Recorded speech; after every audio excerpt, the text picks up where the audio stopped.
Hey everyone, this is your host Brian, and welcome to episode 30. Today's topic: Scientists were able to mimic Nessie Amun's voice by recreating his mouth and vocal cords with a 3D printer. It allowed them to produce a single sound. Find out about all that and more on this week's episode of the Pause Button Podcast.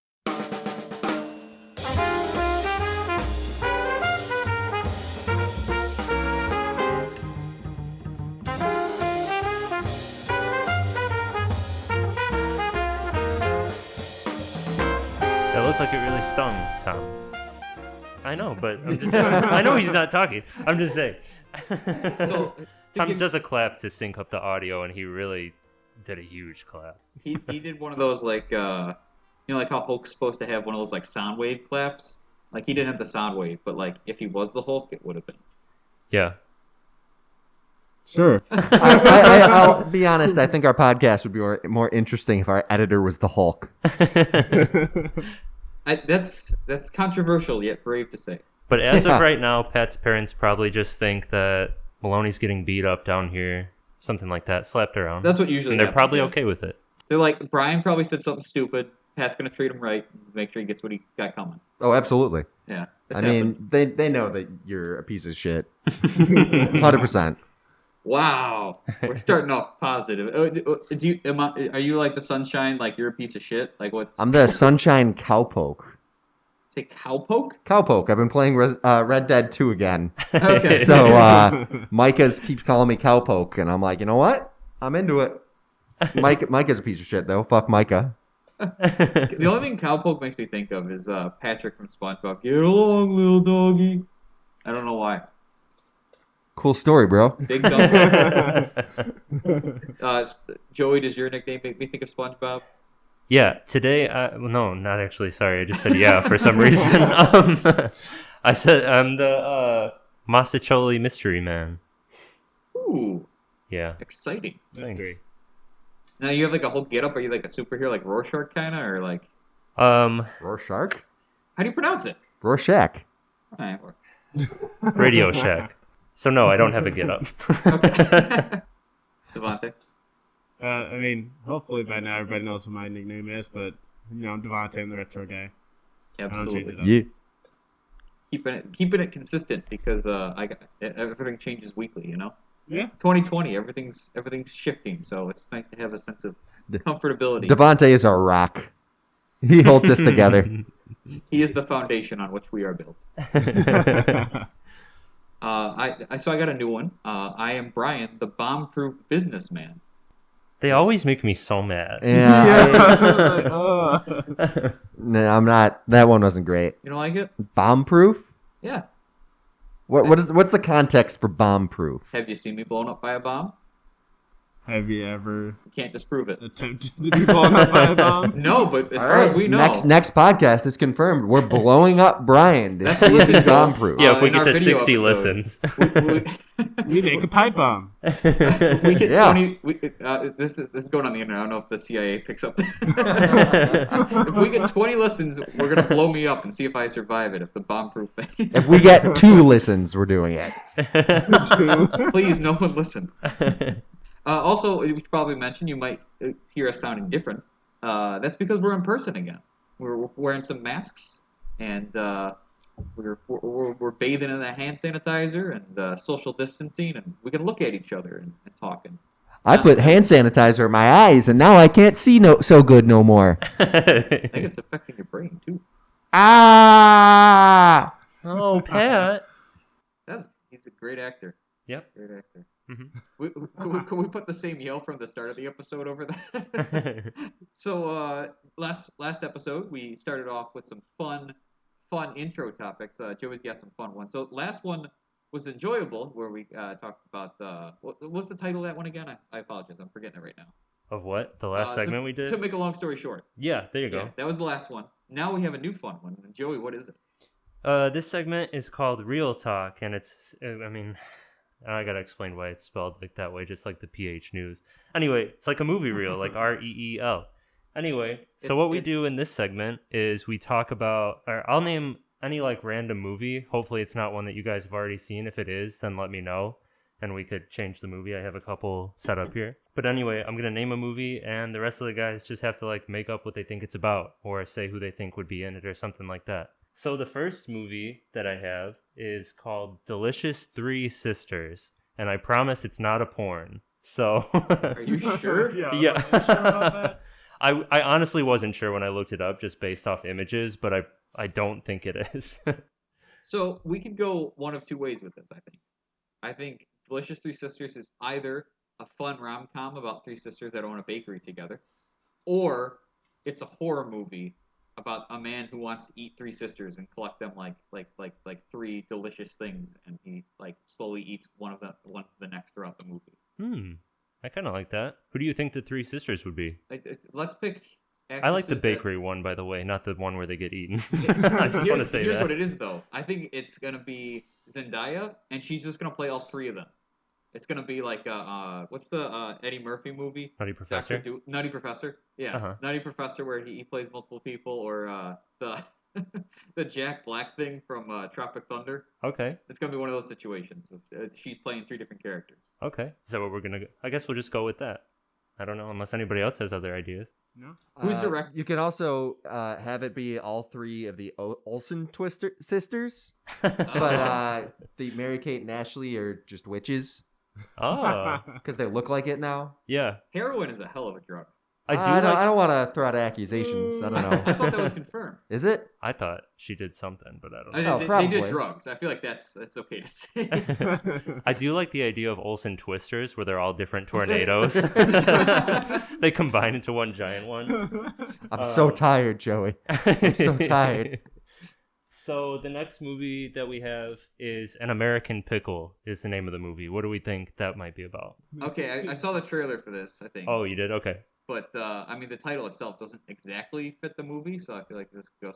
So are we going animated, or are we going like a pickle, like it's a funny pickle to be in? I don't know. What do you think? I want... You know what I want?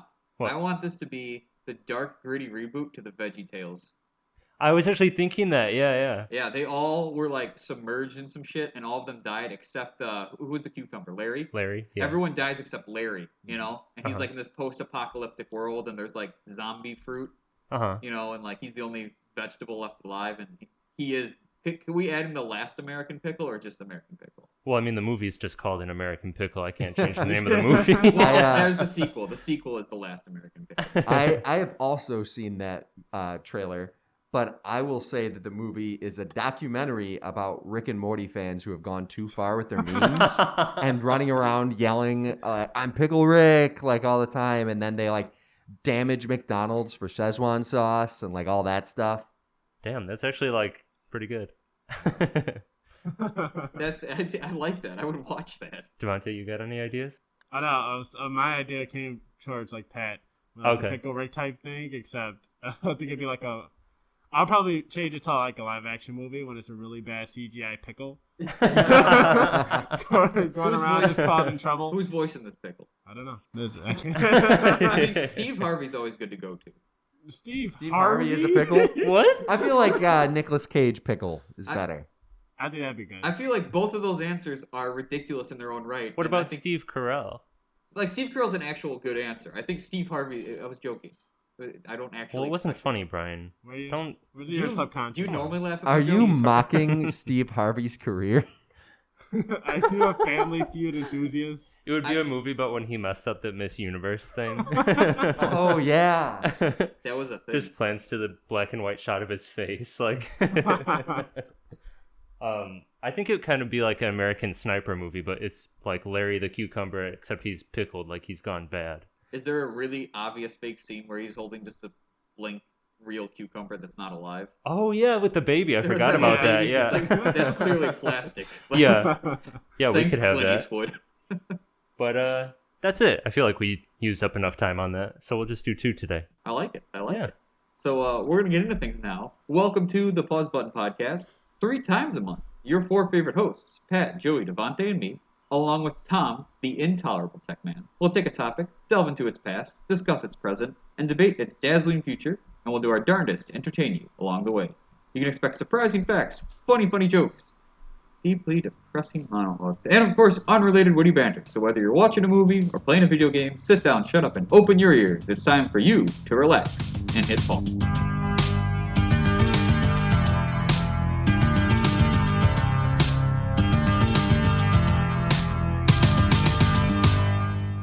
All right. Now, I'm really excited about this, the topic today. We're going to do our second installment of our review of the Gary Oldman Cinematic Universe. We're talking Batman. He was in Harry Potter, and those were the last movies we talked about. Oh, right. Okay, yeah. We're talking about the Dark Knight Trilogy, Christopher Nolan's crazy and fun dive into the world of Gotham. I'm excited. Good movies. Yeah, real good movies. And Tenet's coming out soon, so we figured we'd do something Nolan themed. And that Batman trailer and everything, it's a good time. Yeah, it was really good timing for that. So we'll get into all of that in a second, but I would love to hear just your initial thoughts on this trilogy before we jump into it. I think it's a really entertaining and well-written trilogy that does a good job of doing a realistic take on Batman, even though I'm a little... While I do like the more serious Batman, I like it to be a little bit more comic booky, if I could ask for it. And I think it ultimately ends on, for me personally, kind of a weak note. But still not bad. Still a solid movie. Like, if that's the weak ending to your trilogy, then I think that you had a really good trilogy overall. Mm-hmm. Definitely remembered well. I'd agree with a lot of things you said there. Joey? I'm sorry, what was the question? Devontae, we were talking about our general thoughts on Yeah, definitely general thoughts. I mean, I agree with Pet. I think it was a very good movie series, and I like the darker tone of it compared to like a lot of Marvel's superhero movies. It takes on a much more realistic aura than all those. So it's kind of cool in that sense. And I don't know, The Dark Knight was such a huge deal to I think like everybody when it came out. So that's definitely the movie that I remember the most. Oh yeah, no, we have a lot to discuss with that one. Mm-hmm. Yeah, I would say, I think out of these three movies, I never left the movie theater. It was like, man, that movie sucked. Definitely. Yeah. And that's pretty rare for a trilogy, especially. But like Pat said, it ended on like a not a so hot note, but it wasn't a bad movie. Yeah. And I think that's really good to say. Mm-hmm. And it was nice that they actually went for, I think, a happy ending for Bruce Wayne, because that so rarely is the take people do for the ending of Batman's story. Usually it ends with him like either faking his death or actually dying. I mean, granted, he did fake his death, but like usually it's fake his death so he can go underground and like still be Batman and like do Batman things. Wait for the Dark Knight Returns to happen. Right, exactly. Right. All right, so let's jump in. Way in the past, 2005, 15 years ago, with Batman Begins. And I just recently watched these movies this week to get ready for it. This might have been my first time watching the whole movie. I don't know if I actually watched the whole thing. Seriously? It's from 15 years ago. But dude, we got Jack Gleason starring role. Jack Gleason starring role with a solid, I think he was 2.5. He looked so young. He was so young before he played Joffrey Baratheon. So let's get into like the story of this. What do you guys think of this origin story? I thought it was a really fun take to connect his training with the League of Shadows and the use of Ra's al Ghul as his master, even though they pronounce it Raz in this movie and it's not correct.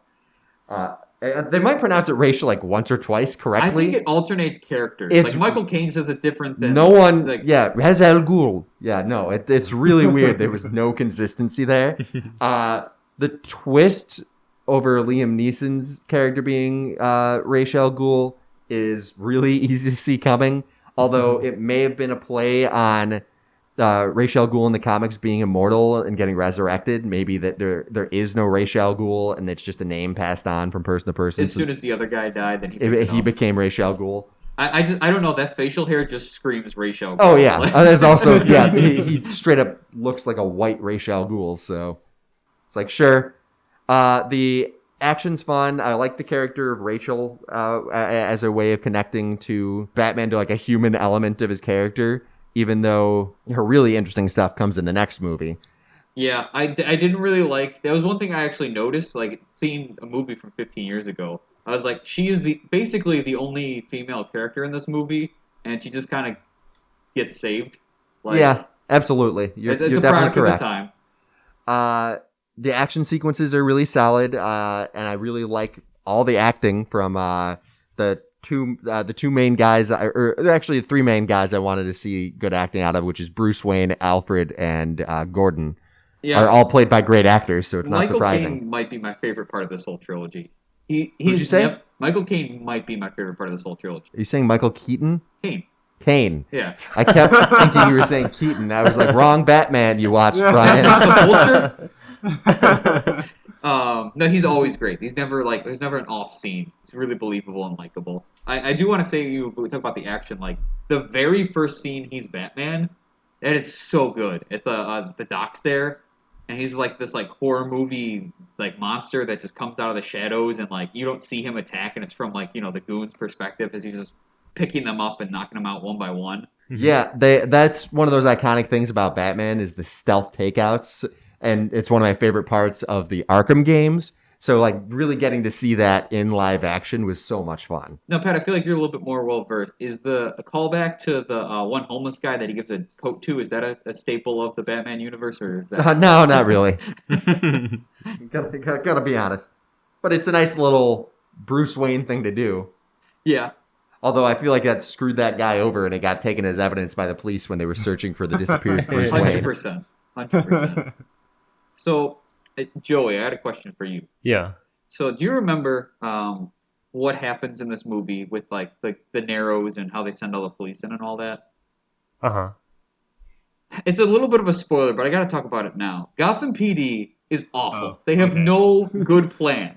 Like, we're going to send all the police in there, and then they all get gas. And then, a little bit of spoiler for Dark Knight Rises, but it's like, they're in the sewers. What should we do? Send all of the police into the Every sewers. police officer, every One. time.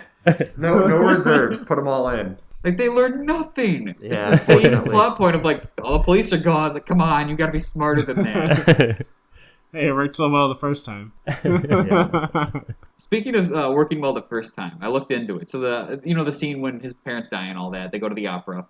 And I have a background. Whoa, with spoilers. music. People don't know Batman's parents die. Sorry, it was 80 years ago. So the opera they go to see is called Mephistopheles by a guy named Arrigo Boito. And I don't usually quote Wikipedia, but this is great. They said, the opera was given its premiere on March 5th, 1868 at La Scala, Milan, under the baton of the composer, despite his lack of experience and skill as a conductor. However, it was not a success, and it was immediately withdrawn after only 2 performances. Wow. Wow. So they were going to a crappy opera. Yeah. I feel like No, it's a rich no history. wonder young Bruce was like, this thing sucks. Let's go. Yeah. I'd I rather mean- have my parents die than sit through the rest of this. I think it was because he was afraid, right? That's why he left. Yeah, the they movie, reminded him but of falling into Yeah. the well with the bats. It's all connected.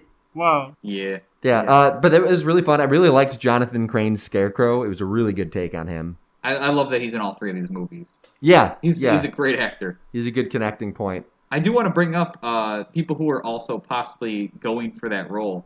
And we could have gotten Christopher Eccleston, Ewan McGregor, and Marilyn Manson were all considered. Oh, Marilyn Marilyn. Manson? And this is Manson. hype like the Beautiful People time. Like he's at his Is it prime. Yeah, Yeah, looks I like guess he just she fits would the have bill. probably brought in some crowds. Would have Yeah. been spooky and.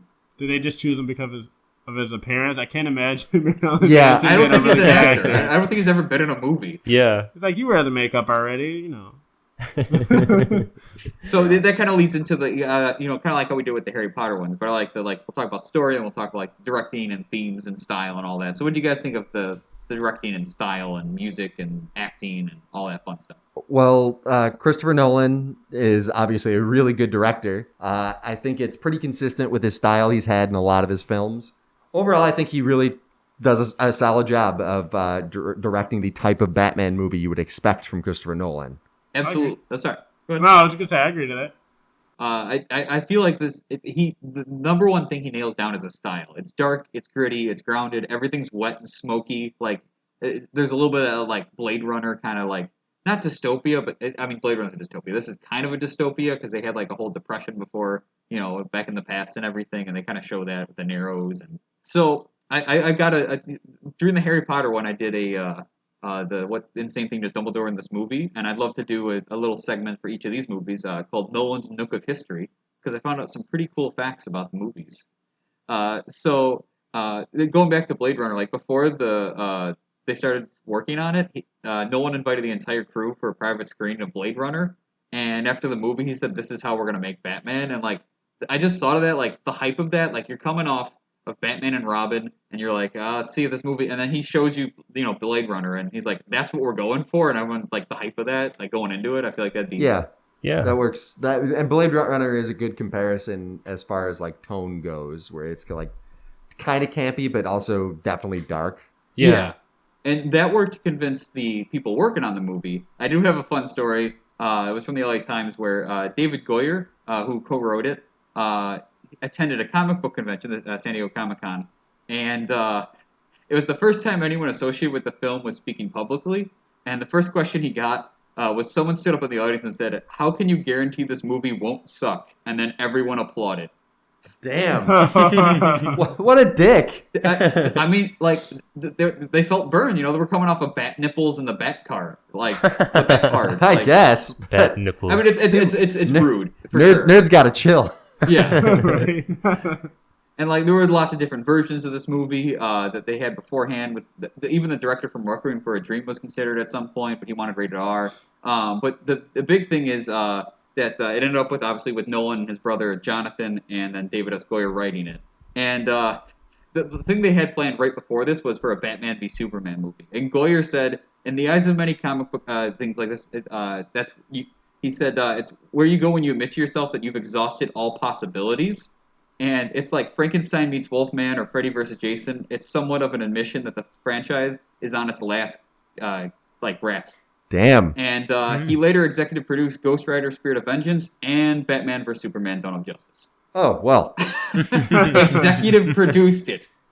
He changed his mind. Yeah. I think what really happened is he saw that Marvel money and he was like, maybe we could do a crossover. Yeah. I'll go to the last grasp I have on something. Another thing that I think is important to mention is the influences that these movies have in terms from the comics and all that. This one is influenced by The Long Halloween with it's mobster things, Year One. I feel like every Batman movie claims to be influenced by The Long Halloween. They should. Let me tell you something. They're saying that about the current The Batman. So, oh, really? Yeah. Okay.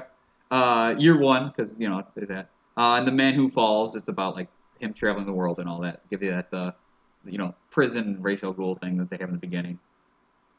Oh, one fun story from IMDb. While shooting on the streets of Chicago, a person accidentally crashed into the Batmobile. The driver was apparently drunk and said he hit the car in a state of panic, believing the Dark Knight's vehicle to be an invading alien spacecraft. That's awesome. Well then. Way to represent Chicago. Right, but being drunk though, that doesn't seem like a drunk story. It's like, oh my god, yeah, right. Yeah. It's a freaking alien. Definitely sounds like there was more than just alcohol Yeah. Let's just agree that the best Batman movies in the Christopher Nolan trilogy were the ones filmed in Chicago. Yeah. Definitely. It's at one point said they filmed every inch of Chicago, and that's why they went to Philly. That's why that doesn't make sense. Stick with the consistency of your city. Right. I think they keep it loose and so you can't staple it down. I don't know. But let's say overall what you thought of this movie. One sentence sum up of. I thought it was a really good movie. I think it's a really good take on the Batman origins. Yeah, I mean, I'd have to agree. I thoroughly enjoyed it. I love origin stories in general. I think that they lend so much to a character, so I always enjoy them. And when they're done right, they nail the tone they're going for. Yeah.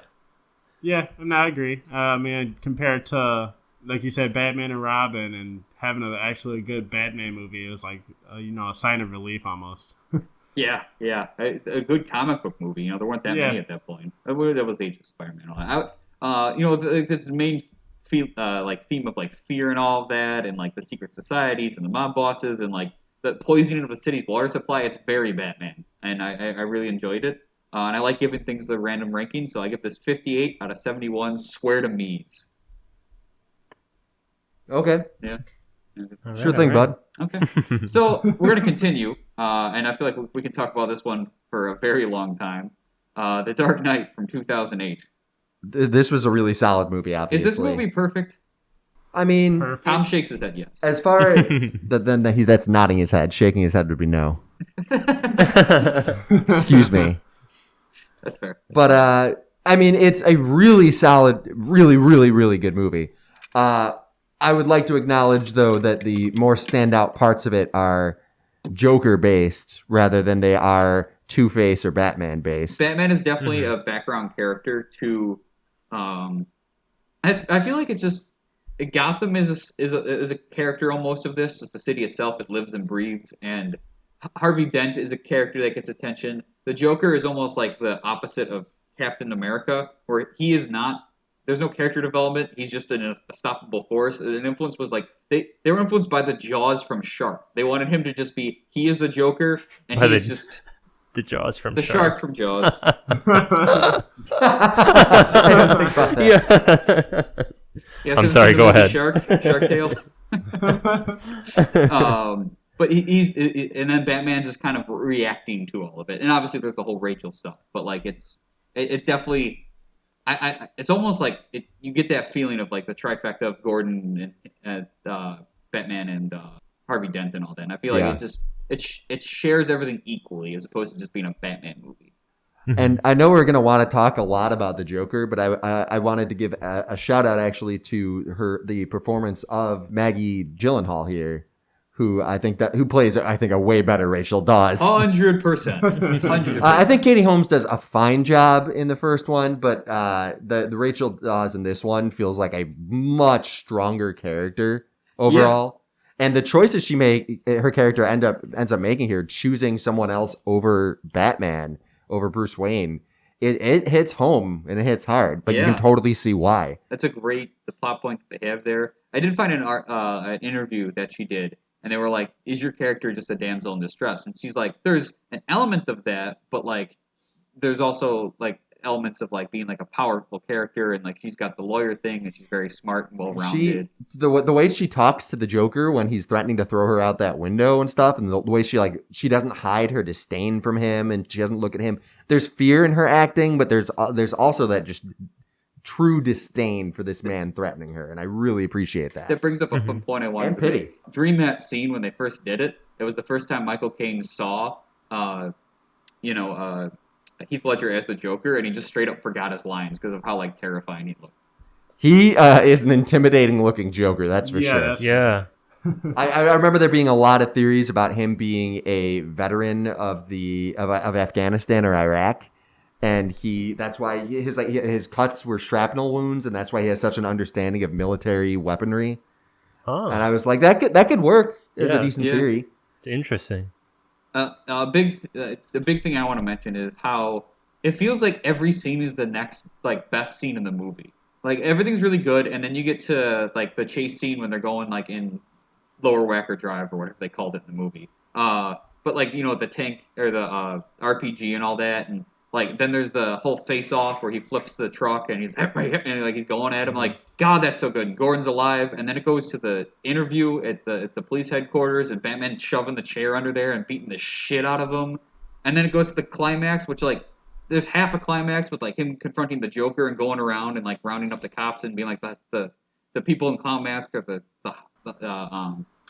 what's the word? Hostages. They're the hostages. And then it goes even above that with the whole Two-Face thing, and you don't like the Two-Face standoff? He shouldn't have died. Like you're setting up a whole movie for Two-Face. He kills a couple of mobsters, and then just Batman kills him and breaks his code. Huh? I never thought of that. It's like, what's the point? I understand defeating him at the end there, but they should have been setting up for him to do more in the third one, and then they just didn't. I get you. They need to have the ending they had. They had to kill him. To have just blame it all on Batman and have him become, the hero that we, need. But they shouldn't have done that ending. Because that ends up not mattering for the third one anyway, because he just goes into retirement. Yeah. Well, Nolan didn't plan on doing a third one. Of course he didn't. He didn't think that he could end it well, and then his brother and Goyer got together, and he's like, okay, the script's good. We'll get into that. Again, style-wise, everything's nailed. Like, Gotham is just perfectly Gotham. Mm-hmm. And, like, speaking to the style of the movie, I mean, the music contributes a ton, and I think the music is a huge part of this movie. Hans Zimmer is a genius, and like he picked up like Steven Spielberg's mantle. I know Steven Spielberg's still like alive and all that, but like I feel like in terms of like modern blockbusters, Hans Zimmer is he's never bad. Mm-hmm. And there was another guy in there. Let me look James Newton Howard. Thank you. Yeah. Who he left for the third one because he felt like Nolan and Zimmer would have such a good chemistry together after they did Inception. He didn't want to be a third wheel.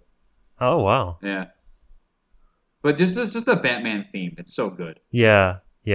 Especially at the end of the movie when that music is playing while he's like riding away, like Jesus Christ. Yeah. I would also like to acknowledge for this film, by the way, that Joker has a perfect villain introduction. That scene is one of my favorite superhero scenes or villain scenes. Favorite scenes in a movie. I think there's footage of Heath Ledger as he's preparing for the moment where he gets picked up in the truck and he's like getting into character, and it's so perfect. Like it's a perfect embodiment of like how into the character he ended up getting. Unfortunately, to the detriment of his mental health in the long run, but like he really embodied that character physically. So that kind of leads me into the Nolan's Look of History thing that I got for this. So first thing I want to mention before I forget is that one of the only 4 IMAX cameras in the world was destroyed during filming a chase scene. One of 4. Oh, damn. And then also, so you talked about like him getting into it. So he spent, some people said a month, some people said 6 weeks, alone in a hotel room with a journal, and he pretended to just be the Joker during that time. He was influenced by, like The Killing Joke, Arkham Asylum, A Serious House on a Serious Earth, Sid Vicious, the bassist from the Sex Pistols, and A Clockwork Orange. Those were what he was going for. But his family made it. They really want to make it known he did not become depressed after playing it. His mental health wasn't why he died. He just had insomnia, and he just tried to take pills with alcohol, and it killed him. I feel like there was a strong narrative of like the Joker like drove him insane, but like it really fucked up his psyche and all that, and that they were very adamant, like no, that's not what happened, which I didn't realize until I looked into it. Yeah, I'd never heard that before, so because I always heard the same thing, the narrative that was passed around, like you said. So yeah. As far as influences go, like for the directing, like The Long Halloween, again they mentioned that. The Joker's first appearances in the 40s comics, and then a 1933 crime film called The Testament of Dr. Mabuse. And like the weird era of Hollywood where it's just very different and like they were like testing things out and like it's black and white. This one is insane. There's exploding chemical factories and lunatic crime lords who return as ghosts when they die, and I looked into it. It's a weird ass movie. I didn't watch it, but I read like the Wikipedia thing. It's hard to follow. I don't know, man. It's odd. That sounds super weird, yeah. But my favorite thing about like movies like that is there's probably somebody out there who's like that's their favorite movie. So, there's got to be like one person. Christopher Nolan made his brother and watch the film, saying it's essential research for anyone attempting to write a supervillain. Wow. Yeah. So I mean, like respect your history and all that, but like I'm not making movies, so I don't have to. Also, what other fun facts I got here? There were 911 calls in both Chicago and England when they were filming explosions because they didn't warn people. So people were like, "What's going on?" Like, it's fine. Why didn't they warn anyone? Oh, here's a phone one. Answer my question. Sorry. No, I'm just saying, why didn't they warn anyone? My uncle was working in the building next to the parking lot scene at the beginning when the Scarecrow gets captured. What a great scene. Yeah, so he saw, like, he could see Batman walking around and Scarecrow. And I remember he took some pictures and showed us. Like, he could see it from the other building. And it was this, like, super, like, low-quality photo of Scarecrow in his mask. I do regret not going down there to see them film this movie. Like, yeah. And the other one. So during the same time, Mark Miller was in Chicago to film Wanted with Morgan Freeman. He was bounced back and forth. So Mark Miller visited the set uninvited and got on the Bat Pod, the motorcycle, and then was escorted off the set. You know what? Worth it though. I would do it too. No regrets. No regrets at all. Did he yell, "I'm Mark Miller" as he got escorted out, like in the hopes that would do something? Probably. Because let me tell you, I don't think Christopher Nolan would care. Yeah, no, and then Those are two completely different types of writers. absolutely. And I do think the last influence I want to mention here is they were going for Harvey Dent to be kind of like Robert Kennedy, and then instead of being assassinated, he just has his fall from grace. I mean, he oozes charisma. That first scene in the courthouse where they went to like assassinate him is like, I'm not done. Like, so good. Aaron Eckhart's a pretty good actor, and I feel like he's not in a lot of stuff. No, Like, I remember shortly after this movie, the big role I saw him get was like I, Frankenstein or something. Yeah. He Which was That? horrible. It's trash. He's the main character in that, I think. He deserves more. All right, sum it up. What do you think of this movie? I think it's the best of the trilogy. Heath Ledger's Joker is a historically good movie villain, period, not just super villain. And just really solid movie. Maybe not the best Batman movie, but that definitely I think the best movie of the trilogy. Yeah, I definitely agree. And I really liked what you said earlier about how the movie is almost not as much of a Batman movie, but it's like Gotham is like alive. It's you see all these different parts of it. And I think that's part of what makes the movie so great. It's just like this overwhelming feeling where you're like getting to know that environment. And I think it's a great movie. Yeah, I agree to that. It's my favorite of the trilogy, like probably most of the world. Yeah, you're just wrong if you think And everybody talks about how Heath Ledger's Joker is probably one of the best villains of all time, which is totally understandable. But yeah, I definitely think it's a super solid movie. I have to include one more fact you reminded me. Heath Ledger going up for the Joker. There are the people who are just like, would he have gotten it if he didn't die and all that? And I think he would have. That year, that category was so like Robert Downey Jr. was in there for Tropic Thunder, like for best supporting actor of like the year. Like, come on, when you're going up against that. No, I think the Nolan's thing was that he was going for the theme of chaos, and then the Goyer, the writer, said it was going for escalation. Either way, like I just feel like they absolutely nailed what they were going for. It changed what comic movies could be and all that. And I'm gonna give it 229 out of 233. Come on, hit me's. So pretty good. Oh, also shout out. This is my Sunshine shout out. I'm gonna say, Sunshine shout out to the Joker clapping for Jim Gordon's promotion. So good. I just appreciate game respecting game. His humor is so good. I love his humor in this movie. I kill the bus driver and the pencil trick. The pencil trick makes me laugh every time. Oh yeah. It's him walking into that scene. It's come on. Okay, so we had our Sunshine shout out. Things are a little bit brighter. Now let's delve back into the grittiness of The Dark Knight Rises. I have a fun story about this movie. I went to see it, the movie theater, and the scene starts with the kids singing the Star Spangled Banner, and it's all quiet. And this guy, a couple rows in front of me, just yells out, "Gay!" I don't know, like, I don't know why he thought that. Someone, a couple rows in front of me, who was behind this guy, threw their drink at him. So all you heard was "gay," and then psh, as this thing exploded. Nice. This is the first time you saw this movie? First time I saw the movie. Nice. This came out same year as Avengers, right? Same year, after, in July. I remember reading online a lot of comments from people going like, "This movie is about to make Avengers look like the shit it's gonna be." Yep. And let me tell you, it didn't do that. It was still, I think, a good movie, but I think first of all, completely different type of movie from Avengers. Right. I think Avengers was a better movie. Oh yeah, for me personally. My hindsight of this movie was I remember it being not a letdown, but like there were things that made me feel let down. Overall, it's good, but like there was some stuff. Going back and watching it now, I don't know if it's because the hype of The Dark Knight is like lower because it and all that, but I enjoyed this movie more than I thought. It's a good movie. It's a fun movie. There's some inconsistencies that we'll get into, but like I think overall it's. I thought Tom Hardy did a good job as Bane, despite the silly voice, and despite being another example of whitewashing in Hollywood. Oh yeah, he's supposed to be. He's Hispanic. Right? He's Hispanic. Okay. Oh, I didn't know that. Yep. He's got like a luchador theme. Yeah. Oh, okay. Yeah, that's why he has the mask in it. Yep. Okay. And I thought Anne Hathaway does a really good job as Catwoman, which at the time I was nervous about her casting, but I think she really embodies Selena Kyle pretty well, and also developed a long-standing crush I had on her. So you brought up two things I want to talk about. Tom Hardy's voice was an accent based on Bartley Gorman, who was an Irishman who was an undefeated bare-knuckle boxer in the UK, and he tried to mix that with a Romani gypsy accent. Whatever it is, it's enjoyable for sure, but it's something. And then for Anne Hathaway, she at the time was supposed to play Black Cat in Sam Raimi's fourth Spider-Man.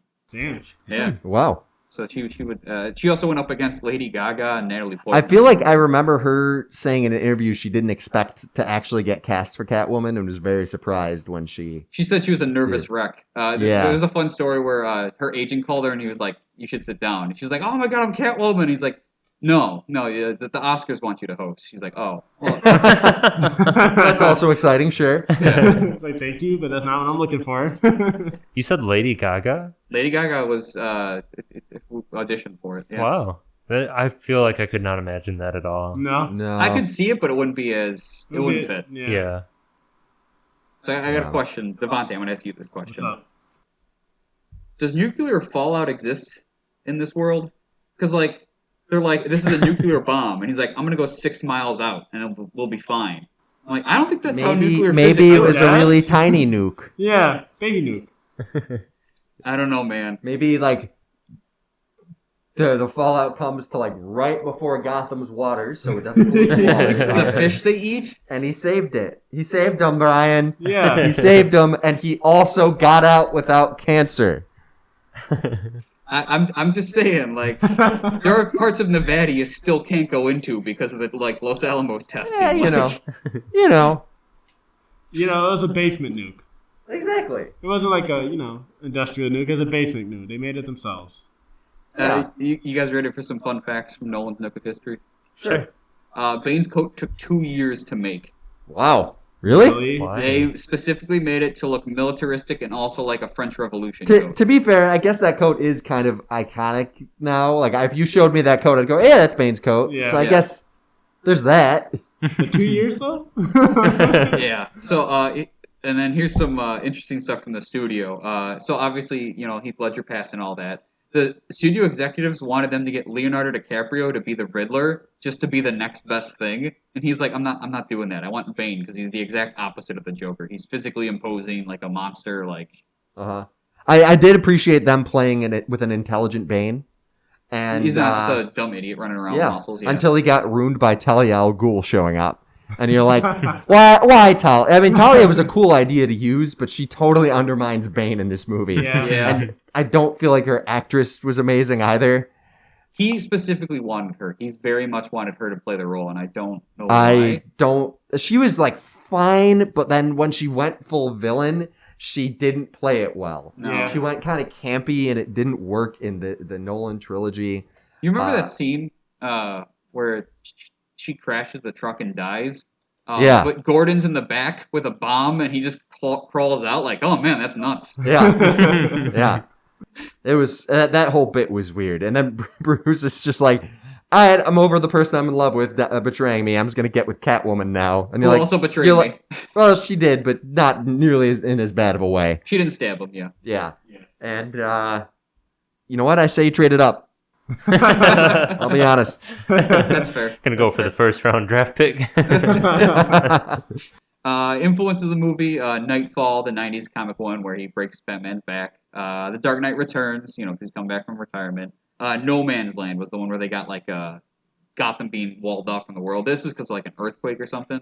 Also, A Tale of Two Cities was an influence. Gordon's eulogy for Bruce at the grave, that's straight up from the book. Oh, cool. Yeah. Some classical stuff there. Also, Anne Hathaway stunt double crashed the Bat bike going down a set of stairs in one of the Ryan scenes and destroyed yet another IMAX camera. Do you think that time Nolan was like, they should just expect it at this point? He probably personally funded the creation of more of them. Did they have more than 4 when that one happened? I think so. I think so. Good. He's very vocal that he thinks IMAX with real film is the best way to film a movie, and he's very adamant that we can't all be digital filmmakers. I was surprised by that. Seemed very Sure. sad. I mean, his movies all look good, so I can't argue. Yeah. Also, the cafe scene in Florence with Michael Caine sitting down and giving him the nod. That was the plan from the beginning. Since Batman Begins, they had that as the idea of how this story ends. Oh, well, that's cool. Yeah. Do you think Michael Caine then came over and sat with him afterwards? Because it feels weird for him to go "There's my son," nod, and just that's it. Take Alfred and have him move in with you and live a life in France till he dies, because he's gonna be alone for a long time, Bruce. He doesn't have any other family. I got one more fun fact. So when he was originally, when Tom Hardy was originally fighting Batman in that confrontation scene where he breaks his back, he said he was afraid to do it because it felt like he was beating up his childhood hero. But as soon as Nolan yelled action, he started hitting Batman as hard as he could. Damn. Which he is ripped as hell in this movie. Yeah. So is he hitting us? Were they actually punching each other? Maybe he's hitting arms and stuff. Okay. Still, that's gonna release some damn Or bruises. he was throwing air punches as hard as he could, but he just went full Bane. Yeah, I liked their take on his fighting style of just it's very much like the Mountain and the Viper from Game of Thrones. You can dance around for a little bit, but then I'm gonna get you and I'm gonna fucking break you. Or your body, yeah. Your body. Also, shout out to Fishy Pasta. I really wish I could do a better Bane impression. People that can do Bane impressions, I'm always it's funny every time they do it. Yeah, no, it's good. So overall, what'd you think of this one? It's still a good movie. It's just not as good as the other two, in my opinion. Yeah, I would have to agree. Also, the first time that I saw this movie, I was watching it with someone who kept asking me questions about it the whole time, and I was like, keep watching the movie, you'll find out. These are answers that I don't even have yet. There's a lot of exposition in this film. There's a lot of people who are this is going on, so I'm going to do this, and you're you didn't have to say that, but okay. Yeah, I thought it was a good movie. Like I said earlier in the podcast, I don't think any of the movies are terribly bad that I was it sucks. Definitely not as good as the second one, of course, but I thought it was a decent movie. I like the Bane and Batman fight. Yeah, they're correct. Pretty sweet. Yeah. The whole thing that Nolan's going for was his theme was pain for this movie, which I can get behind that. But they have Christian Bale yell in pain a lot.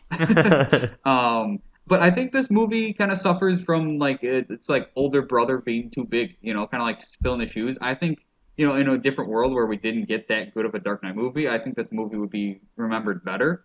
It feels like it still has the style. It still has I guess it's the same world as the Dark Knight, but the story is what suffers the most. The actors, for the most part, I'm telling you, are doing a great job, and the world itself feels just as real and enjoyable, and the style, it's so aesthetic. It's just everything of Batman's looks so cool.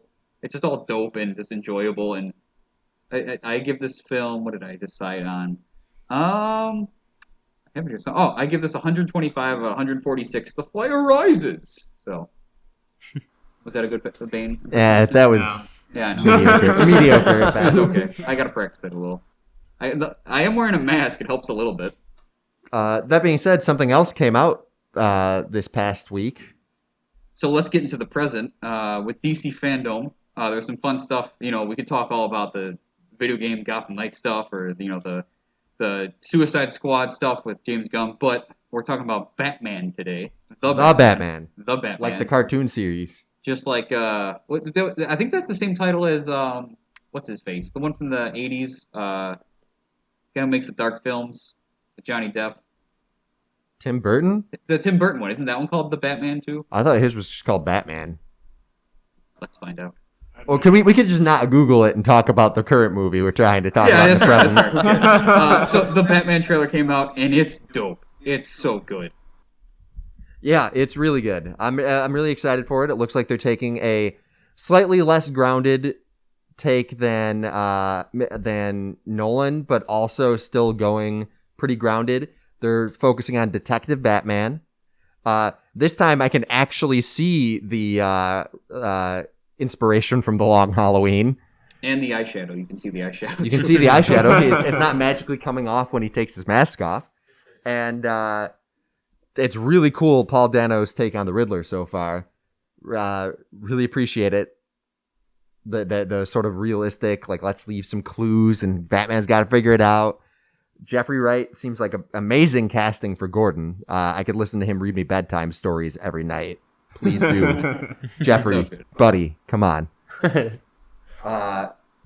And I'm really excited to see Robert Pattinson's take on Batman. He's really proved himself the last few years. He's got Tenet coming out soon. To stick with Christopher Nolan as the topic. Yeah. And I feel like he so far I'm definitely sold on his Batman. I can't wait to see what his Bruce Wayne's like. Yeah, that's always the hard dichotomy of playing a superhero. You got to play two different personas. And... Yeah. And the trailer was also only made using the 30% of the movie that they filmed so far. Yeah. Oh, and wow. It was all They have real. not filmed all of it yet. Oh, There was no CGI in that. It's all the stuff that was happening. wow. That's awesome. Yeah. So he actually beat the fuck out of that one guy. Yeah, I remember watching the trailer, and when it came to that part, I was like, "Holy shit!" Like, Yeah. This is the brutal Batman that has not learned, that he's so better than criminals that he can just kind of take care of me.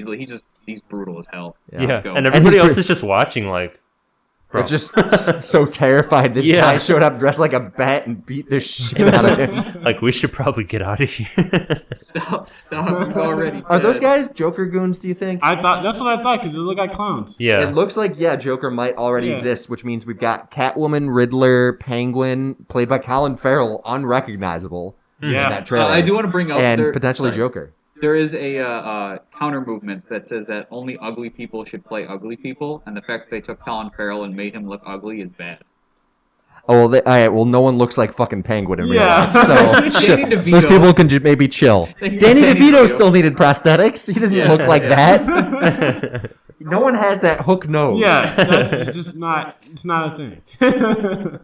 So let's talk about the future. This movie. What do you want from it? I'm hoping for like a.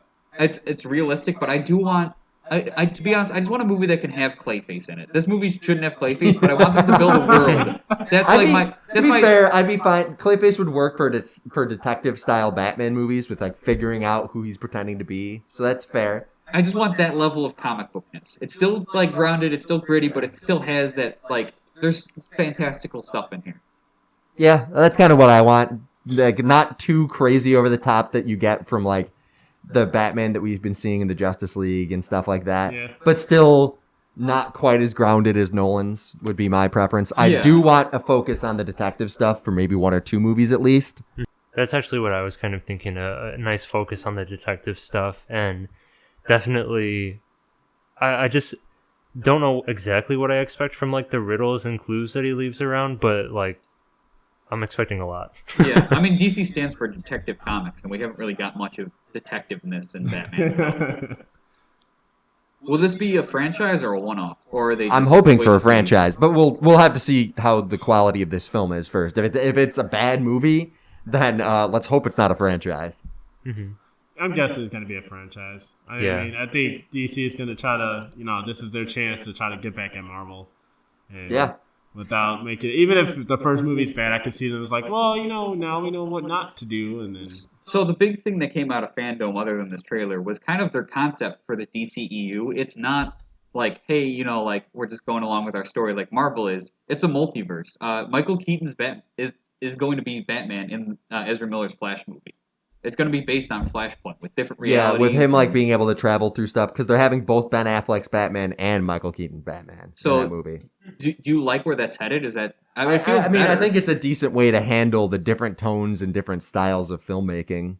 Yeah, they can hop around as however they want, So It's gonna get confusing for a larger audience, though. I agree. I agree, but I also think things like Guardians of the Galaxy and Endgame and that have pushed that. thing Yeah, to be a but little people bit more. still get confused by that stuff. That's true. So let's get into the big questions. I only have one big question, but it's a real big one. I got a lot of notes on this. Just what is your general opinions of the Dark Knight's legacy, the trilogy? This trilogy has a big legacy. It really affected movies and comic book movies. I think, unfortunately, their legacy is a lot of people assuming that gritty superhero movies are the best way to do superhero movies, even though to this day, we've seen so many good, not gritty Marvel movies, but like the DCEU as we know it as of right now has leaned too far into gritty in an attempt to embody that, especially movies like Man of Steel and Batman vs. Superman were too into that. And granted, that's what you're going to get with that director. But, you know, that's the unfortunate part about it. And I do want to say, like, Dark and Gritty, it caused like a movement of that. Like that became like a thing. But it wasn't all bad. You know, we like Casino Royale it happened because of this. That's how they grounded Bond. You know, Logan happened because of this. Blade Runner 2049 was influenced by it. You know, the Joker with what's his face from last year? I'm forgetting his name. Joaquin Phoenix. That movie it comes from this. Wakanda was inspired by Gotham. Netflix Daredevil. Like there is good stuff that comes from it, but there's also the downside of people just making Dark Phoenix and Batman vs Superman and Suicide Squad. I'm just like, hey, Dark is the thing now, so just pump that out. Oh, Suicide Squad, I think, was way more based on Guardians of the Galaxy than it was emulating Dark Knight. Okay, that's true. I think it was trying to do like a dark version of it, but I see what you're saying. Yeah. I found a really interesting article from The Atlantic talking about how the Dark Knight just can't come again. That it's just like comic book movies used to be the fringe thing, and then because of the Dark Knight and Marvel, it became like the head thing. So now it's this like, it's the epitome of films right now. It's the main thing driving Hollywood, and these fringe projects that used to have like they took more risks. They're not as risky because they're the number one slot now. Do you agree with that, or? I mean, I would say that that's not really true because if Guardians of the Galaxy wasn't a goddamn risk, what is? Yeah. You know, we're about to see James Gunn's The Suicide Squad, which has one of the most bloated but weird casts I've ever seen, and he's probably going to kill a good chunk of them off, and that's going to be fun to watch potentially. So I would. Well, they've definitely reached number one as far as movies go. Every studio wants more comic book and superhero movies. I definitely think risks are still being taken, especially because it's being proven that some of the milquetoast movies are doing slightly less better than the weird. Other than Venom.